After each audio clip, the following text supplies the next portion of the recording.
Utah Gymnastics is going for a national championship. Will they be able to capture it? We're talking about it on today's Locked On Utes. You are Locked On Utes, your daily podcast on the Utah Utes. Part of the Locked On Podcast Network. Your team every day.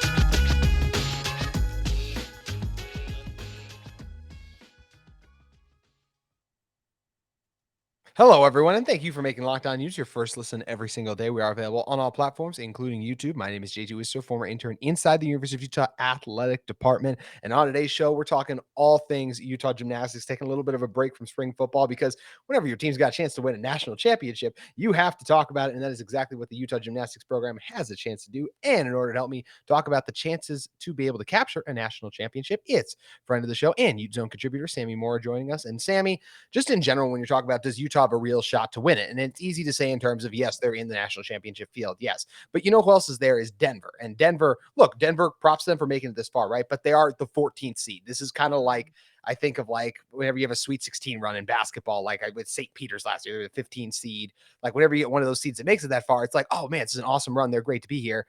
They don't really have a shot to win it. That is not the case with this Utah Gymnastics team. They have been outstanding all season long, and they absolutely have a chance to win the whole thing, which of course starts today when they compete in the first session against Oklahoma, UCLA, and Kentucky. Once again, they'll be at 7 p.m. Mountain Time, but this team absolutely has a chance. Second session. Second session. Thank you. Yeah. Session. But before I get into this, I do want to add this on Denver. The way Denver got here was just so like it was that Denver regional final 2 weeks ago was emotionally like draining, and I don't have a team involved because it came down to literally the final performer. Denver had made it through, but then LSU and Michigan were tied after all the scores were counted. So for those of you who don't know, the way that gymnastics scoring works is you have 6 girls run and do routines, but you only count 5 scores. You throw out the lowest. But in an event of a tie in a postseason matter, they count all 6 scores from all 4 events.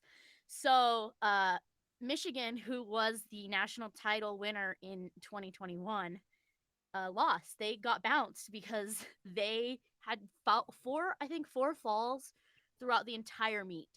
And when you have to count all 6 scores, those falls really pile up. Whereas LSU, who made it through, I think they only had to count 1. They only had 1 fall. So it didn't really make a difference. But Denver making it through was probably the biggest upset of the entire like weekend of regional finals. You know, Utah and UCLA making it, everyone kind of expected that. Oklahoma making it was a no-brainer. Florida making it was a no-brainer. Michigan should have made it, but then again, like I said, those falls really came back and bit them in the butt.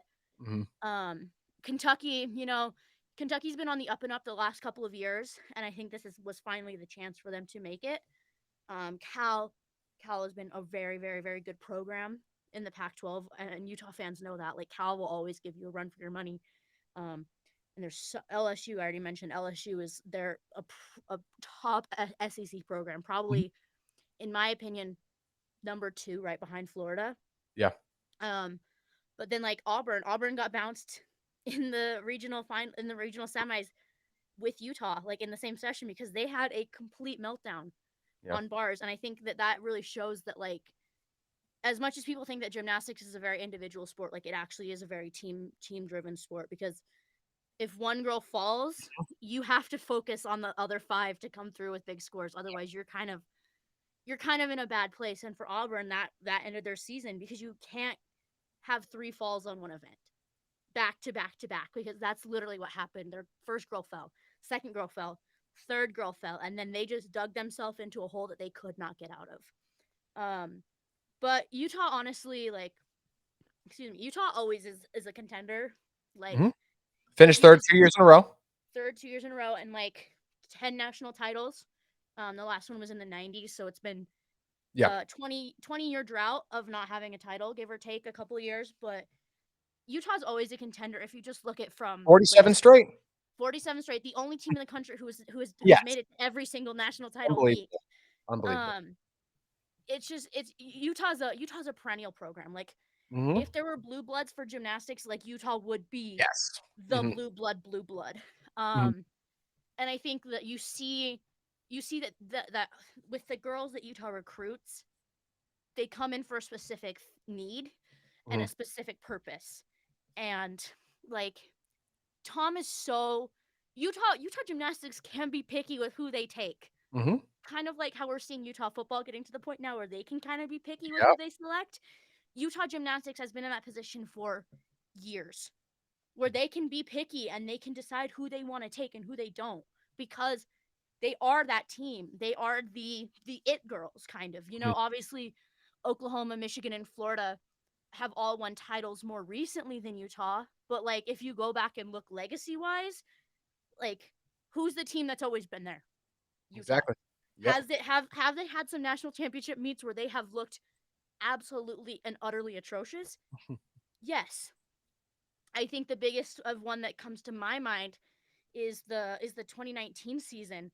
You have Michaela Skinner, you have McKenna Merrills-Giles, you have a very heavy and star-packed lineup, but Beam Beam bit them in the butt. Like they Yep. lost because of Beam. They had back-to-back falls on Beam. And you can't have that. You are in the Elite 8.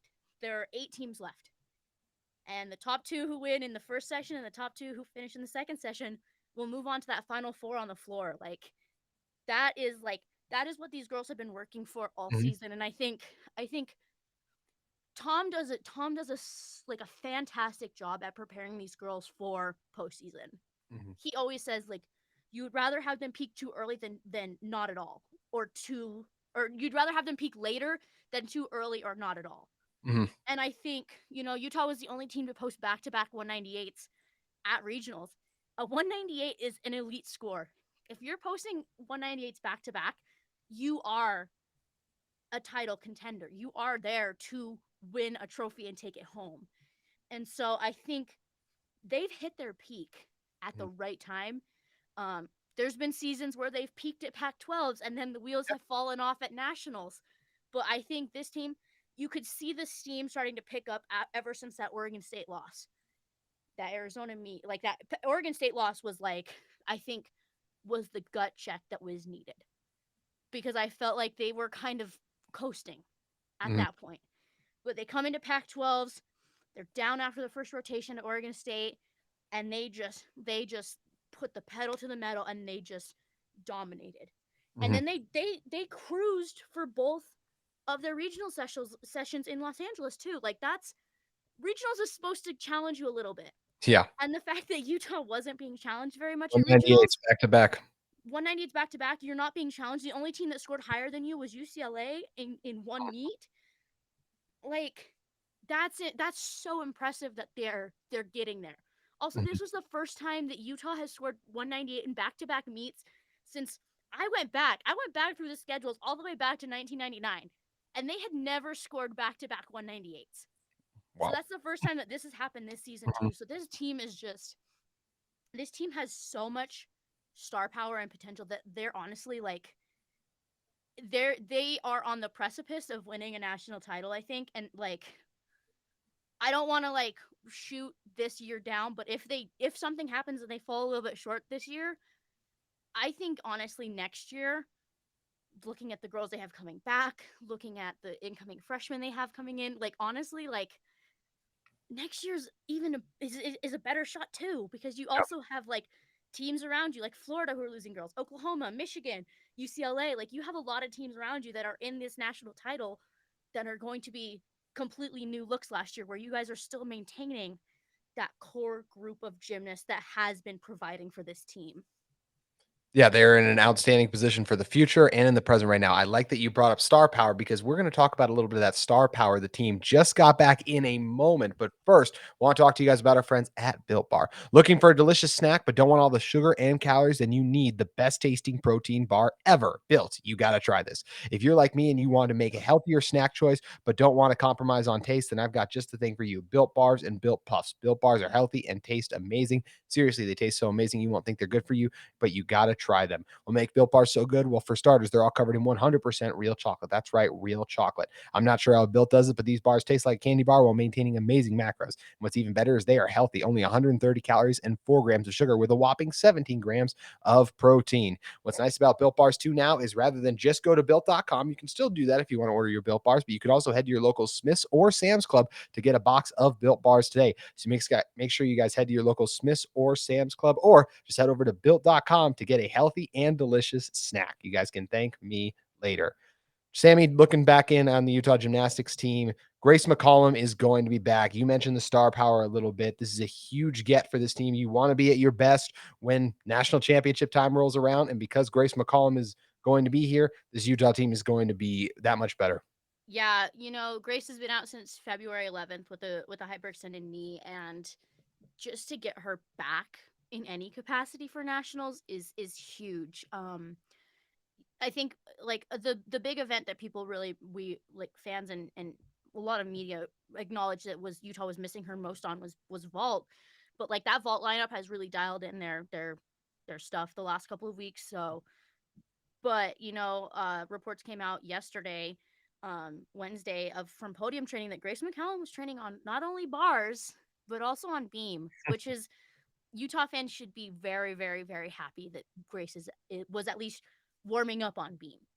Just because a girl warms up on an event doesn't mean that she's gonna go, but the fact that she was out there was very impressive. Especially because having Grace back on bars, you know what she's gonna bring. She's already scored a 10 in her career at Utah on beam, but she was so close, like 2 or 3 times this season before she got hurt of scoring a 10 on beam, which then she would join 3 other girls in this Utah beam lineup who have scored 10s in their careers. 4 actually. Maile O'Keefe, obviously, who now holds the school record for most 10s on beam. Crystal Issa has scored 2 10s on beam. Kara Aker has scored a 10 on beam, and Abby Paulson has scored a 10 on beam. If you can get Grace up there with scoring a 10, that puts you up to 5 of your 6 girls in your rotation have scored a 10 on beam at least once in their career. Which that is just so insane to even say that you have 5 girls potentially that have scored 10 on the same event. Just because beam is one of the hardest events to do. It's a 4-inch wide beam that's 4 feet up in the air. Like that is like hard. But having her back, I think the team there. You could tell there was some acclimation and some growing pains that next meet after Metroplex, and even the back half of Metroplex when she got hurt. You could tell there were some growing pains trying to figure out who's going to be doing what in her absence. But I want to give a major shout out to freshman McKenna Smith and junior. I think she's a junior. She might be a sophomore. Junior. I have the roster printed off right here. Junior Jaylene Gilstrap, because the two of them stepped up massively in Grace's absence. McKenna as a freshman was running in the all-around, which is something you don't see a lot of underclassmen do. But Tom hinted that McKenna is capable of running in that all-around from day one, and she did, and she did it well. And Jaylene, on the other hand, Jaylene has been one of those silent grinders who's just been working and focusing on her gymnastics and getting to the point where she can compete. Utah fans know what she does on floor. She is so artistic. She has some of the greatest lines in all of gymnastics. So it's like we know what she can do on floor, and we've started to see her figure out what to do on vault. But when they put her on beam, the artistry that you see from her on floor, you see on beam. But having Grace back, like Utah fans probably are all just jumping up and down at the thought of having her back, because now you get 3 Olympians back in your rotations. You get Kara Aker, Grace McCallum, and Emily Morgan, who was with Team Great Britain at the Olympics. Like that's massive. It's so cool that Utah has 3 Olympians on their team, because Insane. there's other teams that have just maybe 1. UCLA has actually UCLA has 2. They have an alternate as well. But like Oregon State, for example, they just have Jade Carey. They're 1 Olympian. But Utah having 3 is amazing, and I think having Grace back not only improves scores, but I think it's also going to help morale, because Grace traveled with them to every single meet, but having her there as like a support system and having her there as a competitor, I think are 2 vastly different things. but having her just if you would have told me that Grace would have ended up coming back after that hyperextension, I would have said you're crazy, because I was very much in that camp of just why risk it? Why risk it when Mhm. you can just sit her? The team has figured their stuff out. They know who they are without Grace. They know who they are. They know what they're doing. So why would you try and change it just Mhm. because she's an Olympian? Yeah. I was also in that camp of like, just sit her. You'd rather have her healthy for next season, in my opinion, and even the summer trip they're taking, um, rather than right now, because there's going to be other opportunities to win national titles. But like her health, I think, and I Yeah, think absolutely. Tom does a great job at making sure that these athletes' health comes first. Yeah. He's never going to force somebody out there who is not ready. I think another prime example is when Kara Aker had that high ankle sprain that she got week 1 of last season, and she did not come back until late February, beginning of March, if I remember correctly. Like, he held her for as long as possible because he did not want to risk furthering her injury and setting her back even Mhm. further. So Tom is one of the best coaches in terms of like injury management and roster management when it comes to injury, because if some girl's hurting in some place, he's going to do something. Yes. He's going to figure it out. And this team is so deep that he has the Mhm. ability to. Um, but I think it's so great to see Grace back out there. And I think, it's gonna be interesting to see what she scores, because the risk is taking someone out of the bars lineup. You have to guarantee that what Grace is gonna score is higher than what they were gonna put up. Mhm. Same with Beam, but like I think Utah fans know there's a couple of girls on that Beam lineup that could be taken out and Grace could be put back in their place. Just for scoring sake, because Grace has one of the funnest beam routines to watch. If you have never seen a Grace McCallum beam routine, amazing. She does a little math for us. She does this thing called the wolf turn, which is like one of the hardest turns you can do in gymnastics. She does a little wolf turn. She does a double, or she does a triple. She counts to 3, and then she does a double, and then she adds 2, and then she counts to 5. It's really cool. It's like it's something fun. It's like a little Mhm. personality that we get to see from her on the beam. But that was a long-winded answer for why I'm happy Grace is back. But this is But it speaks this to how important she is too. it's really good, and I like I said, I want to give major kudos to McKenna and Jaylene and the rest of the girls that stepped up when Grace was down, because they could have this team easily could have, with Grace going down, could have just been like, okay, we're done, like throwing in the towel. But they said, no, we're gonna keep fighting, we're gonna keep doing this, and they did it. So Yep, and now they found themselves in this great position, as we mentioned a little earlier. So 7 p.m. Mountain Time, they will compete against Oklahoma, UCLA, Kentucky. Sammy, I don't know about you, but I do feel like Utah is just look. We talked about those 198s back to back in the regionals. I feel like they're hitting their stride at the right time with Grace coming back too. I definitely expect them to advance beyond this. I feel like it will be them in Oklahoma if we're just doing chalk. But in order for that to happen, who are some of the I'll say the X factors for the Utes you think that need to perform really well in the first of the national championship or the second of the semifinals or the semis. I'm Sessions. gonna There we go. Sessions. yeah, second semifinal. So you had all of the There we words, go. they were just kind of Yes. Wrong combination. Yeah. just, yeah, wrong combination. But you were there. You were there. But I'm gonna do 1 to 2 girls per rotation, just because I think that this is not just a one horse pony. And really quick before you dive in, I should mention Utah will go floor, vault, bars, and beam in the order for tomorrow's session. Which ending on beam is probably the best case scenario for Utah. Mhm. Um, but so starting on floor, I think our X factors. I think I'm gonna go with Abby Brenner. She will be the leadoff position for Utah unless something changes. Brenner is a transfer from Michigan, who she is just a solid ball of energy. Like, she is always at like 140% no matter what is going on. So I think having Brenner come out and like set that tone is going to be so important for this team, because the tone you set on floor, that's going to carry over to all of the other events. And they say, so Tom has said that sometimes it's the hardest start on floor because you don't have Mhm. that energy. You haven't been working up to go on floor. You are starting there. Yep. So Out there. I think Abby Brenner is going to be a big X factor for them, just in terms of setting the tone. And then I think I'm gonna go with Jaedyn Rucker. Actually, no, I'm gonna go with I'm gonna go with I'm gonna go with Jaedyn.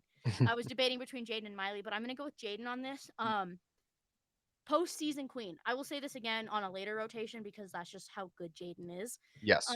Postseason queen. I think Jaedyn has struggled at times with floor this season, but the last couple of weeks she has been lights out.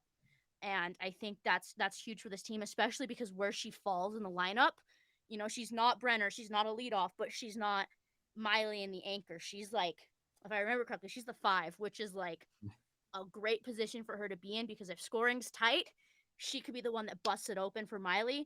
Or if scoring's kind of already high, she can just further boost it and potentially set up an even higher score for Maile. So I think Jaedyn Rucker is going to be my Jaedyn Rucker and Abby Brenner are going to be my 2 X factors on floor for Utah. So yes, you're So, about floor. How are you feeling about vault then? okay. I'm going to go with Jaedyn Rucker again on vault because, current reigning national title holder on vault. She scored back-to-back 10s at regionals, which is massive. When Jaedyn is on, she's on. And postseason Jaedyn is a sight to behold. Like, she is so good. And like she's made comments that like sometimes people are like, well, why don't you stick your vaults during the season? And like she said that like sometimes I just don't want to stick because I want to save myself for postseason. So it's better for me to take a little step now and keep myself healthy rather than try and stick every single thing and possibly get injured and not be available for postseason. But Jaedyn is just, whew. I think she's had 3 10s on the season now, and I think that ties the all-time school record for most 10s in a career on vault. And she did it in one season. Heading into this season, she did not have a single 10 on vault. She just had a national title. Like, that's it, which is like, it's so funky to me that she has a national title on vault, but she doesn't have a 10. Like, it was something that was really weird, but I digress on that little tangent. But I'm going to go Jaedyn. And I don't want to go Brenner again, even though I would love to go Brenner again on vault because she's just so good. I'm gonna go. I'm gonna go. I'm gonna go McKenna Smith, freshman. Smith. She's had some up and downs with vault this season. She throws a completely different vault than the other girls on the team. So most of them throw either Yurchenko 1.5 or Yurchenko full. The Yurchenko 1.5 obviously is the 10.0 start value, whereas the Yurchenko full is just like a 9.95. She throws, if I remember correctly, it's a half twist pike on, I think. If the gym internet hears this and they're like, no, it's this, just know that like I'm trying my hardest here. But she stuck it at Pac-12s. She took a couple steps like when she did her landings at nationals, but I think that now she has the experience of this postseason, and I think she's ready to like hit. So I'm gonna go with McKenna and Jaedyn on vault. Bars. This is not half as hard as what Beam's gonna be. Beam is gonna be hard. I think maybe bars. I'm gonna go Crystal Issa for sure. Just because Crystal Issa is Crystal Issa, and if she is, you can tell by Crystal's first handstand how that routine is gonna go. If Crystal is like perfectly vertical and she's not moving, you know that this is gonna be a 9-9 plus routine usually. And she was like that at regionals, so I'm really hoping that postseason juju is working its magic on Crystal, and I think she's gonna do it. And the thing that's so funny about Crystal is she was recruited to Utah as a bar specialist. She's never scored a 10 on bars. Her only 10s have come on beam, which is something that's so wild to me because when she came onto campus, my first prediction was she's going to score a 10 on bars, multiple. She's never done that. She scored a couple 10 on beam though, but that just proves how like good this beam lineup is for Utah. But I'm going to go Crystal. Plus Crystal's, if you've never talked to Crystal Issa, she's one of the funniest and most bubbly people on the entire planet. It's actually small for sure. I love talking to Crystal. I'm gonna miss her at the end of the season. I know we as media members shouldn't have favorites, but talking to Crystal is just a walking soundbite, and I love it. Let me see. Bars. I want to go like. I think I'm gonna. I want to. You're putting me on the spot with this I one. I am. was not mentally prepared for this one tonight. I'm so Well, this is while you take a second to figure it out, we should mention, so for Utah's ranks, they rank 6th overall on floor, 4th on vault, 6th on bars, and then 1st on beam. So like you said, I know you said beam, you're gonna have a lot of contenders because when you're 1st on beam, I mean, it's a pretty yeah, loaded yeah. lineup and everything too. So we can come back to bars at the end if you wanna jump to No, beam. no, no, no. I have my answer. Mhm. I'm gonna go with Grace. Okay. If she goes. If Grace goes, Grace. If Grace does not go, um, then I think we might go with Miley Mhm. because Miley has scored a 10 on bars as well. But the two of them, whew, whew boy. The Utah bars lineup from spot 3 to 6 is just actually 2 to 6 now that Grace is back. If Grace runs, 2 to 6 is just lights out because you have Sage Thompson, who's a sophomore who scored a 10 last season. You have Maile O'Keefe, who scored a 10. You have Wistrcill, who's an All American. You have Grace McCallum. Like, whew, that is a heavy loaded like 4 gymnasts on the back half of a lineup. So I'm gonna go either Miley or Grace for bars, and then beam, which this is gonna be the one that kills me, JT. This is the one that's gonna kill me. I think the no-brainer answer is Maile O'Keefe, just because, like I said earlier, she has the all-time record of tens Mhm. in her career on beam. And there's a reason that they call her Ice Cold O'Keefe, because when she is the last competitor for Utah, when they're on beam, when they finish a meet on beam, she is that anchor position at the 6. Um, I Miley has ice in her veins when it comes to getting up on that beam, and Tom has talked about her skill level and what she does and what she brings to this team. How when they were recruiting her, she was doing skills that you wouldn't expect however old she was at that time to be doing. Like, she was always ahead of the curve and just doing insanely good gymnastics. And so I think Maile O'Keefe is has been and always will be that X factor on beam.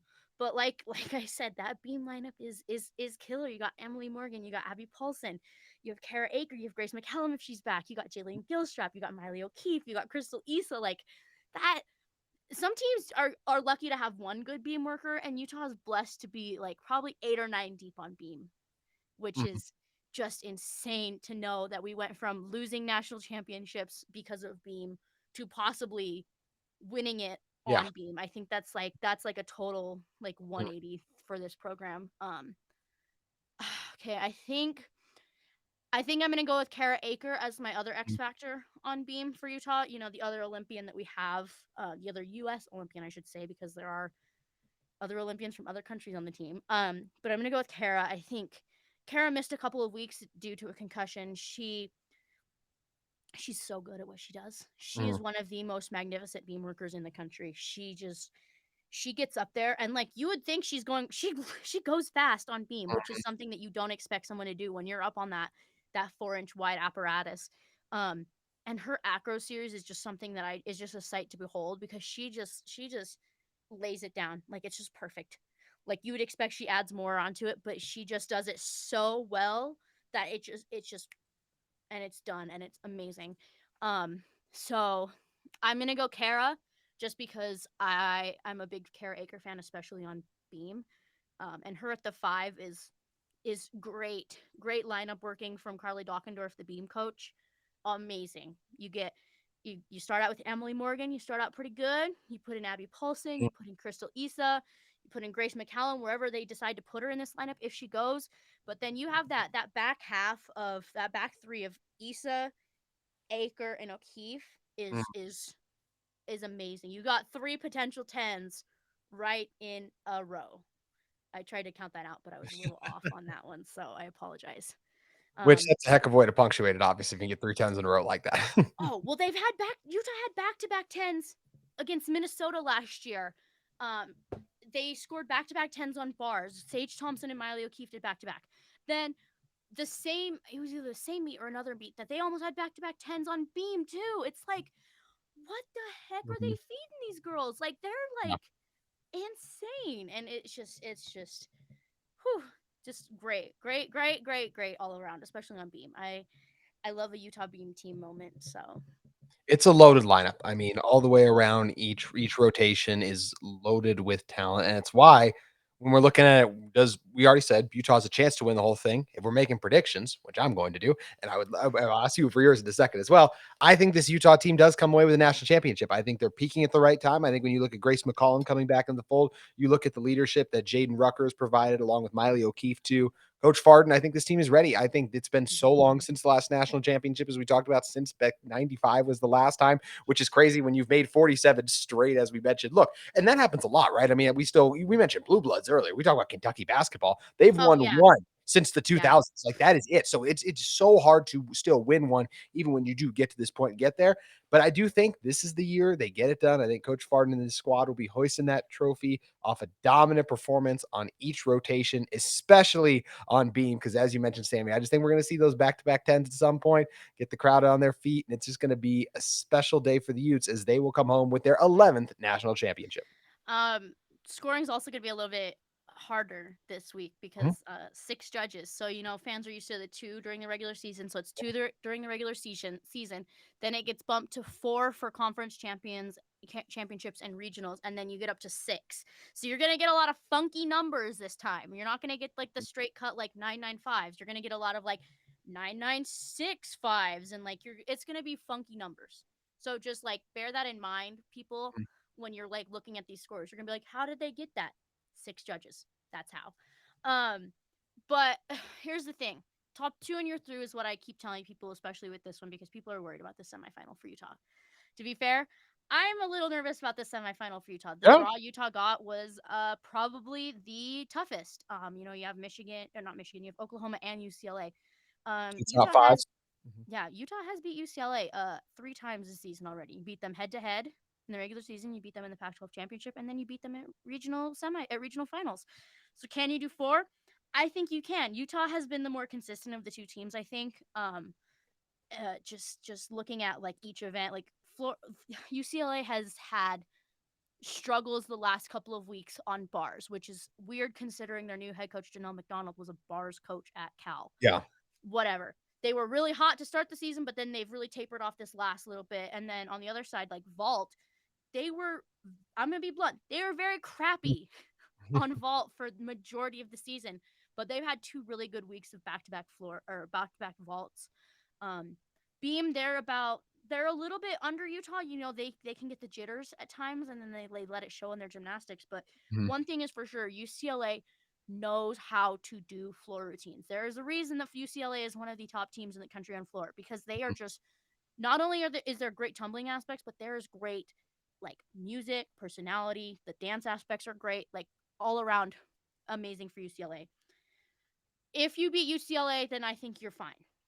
Mhm. Oklahoma has had times where they look like they are untouchable, and they've also had times where they look like they are very easily to be beat. The regional finals showed a good mixture of both. They had rotations where they were lights out, and they had rotations where they looked like Utah could easily beat them. So I think it's just a matter of what Oklahoma team we see on Saturday, and even what Oklahoma team we see during semifinals today. But I think I'm just making a wild prediction. I think it's going to be Utah, Oklahoma, Florida, and Cal. Mhm. Florida is a very big question mark for me because we don't know the status of Trinity Thomas. They're all-star, Mhm. all-American, literally their best gymnast in program history, probably. She's day-to-day with a lower leg injury that she sustained at regionals.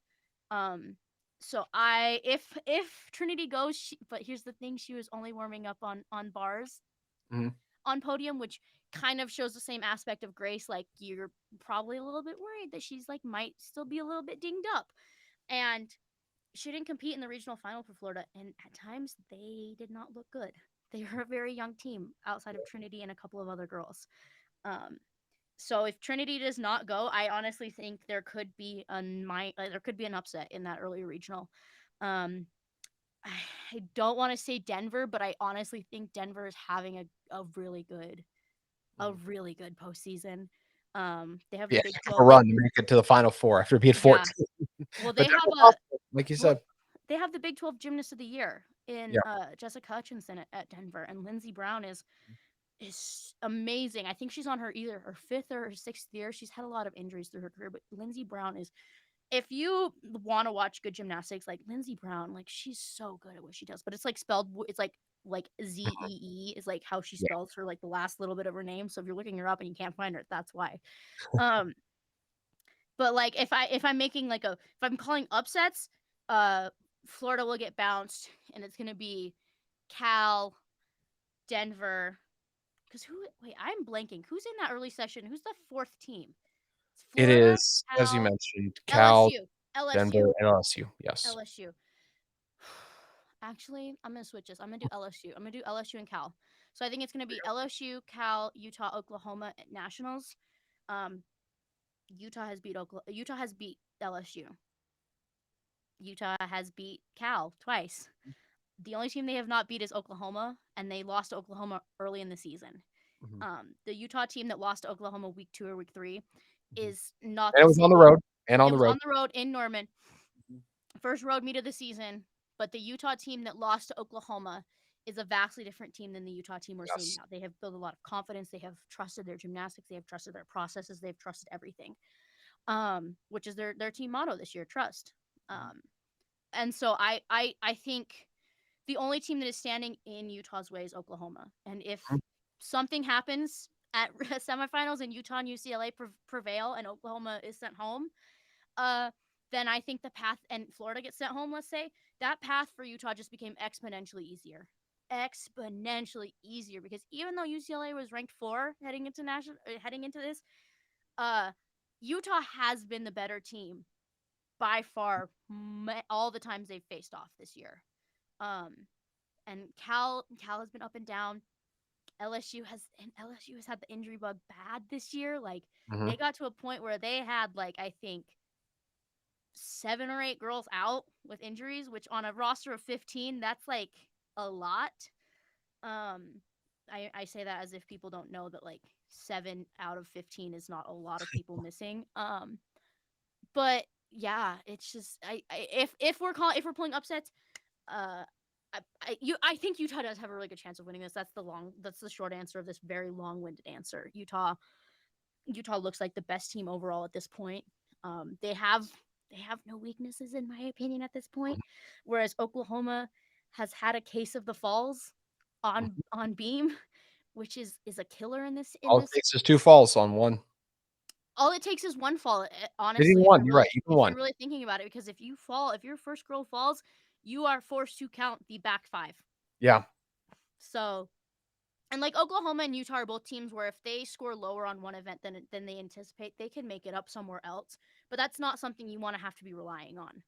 Mhm. Yeah, it's gonna be So really interesting to see how it all plays out, and are you gonna is Utah gonna win it all? Are you gonna give one? I'm gonna be I I can tell I you're want to avoiding say yes. My whole heart is my heart is saying yes, but logically speaking, Oklahoma just scares me. it. Mhm, And they always have, and they always will. They always have, and they always probably will be until mhm. something like either Oklahoma takes a downward spiral or Utah is just magnificent. But I think it's going to be so interesting to finally see what Oklahoma looks like when they are truly scored by a neutral panel of judges and not on their home field, because there's been some questionable instances of scoring, especially last week at the Norman Regional. But I will leave it at that because I don't want the Oklahoma fans to come and harass me. If you guys want all the Utah gymnastics coverage, make sure you guys head over to UteZone. Sammy, you'll be tweeting it live as well at S_Mora99, correct? Yeah, well, actually, most of the coverage will be over on UteZone.com. I usually run a live thread with just thoughts, reactions, breakdowns as to why certain routines were scored certain ways. But occasionally, you'll get a fun tweet from me on during the meet. Maybe it's some like meme or like someone scored a 10, and I get to see it before. Like I get to see the score before like everybody else because media access. But like, yeah, follow me on Twitter for like random gymnastics nonsense, especially this weekend. It's gonna be hectic. It's going to be hectic. It's going to be a lot of fun to see how it all works out for the Utes. Sammy, thank you for joining us. Really appreciate you coming on. And once again, we'll be back with you guys tomorrow for more Utah coverage. We'll be talking about some of the stuff revolving around the Utah football team with the spring game nearing. But we'll be back next week reacting to whatever happens with Utah Gymnastics. It's going to be a lot of fun to see how it all plays out. Thank you guys again for listening to Locked On Utes.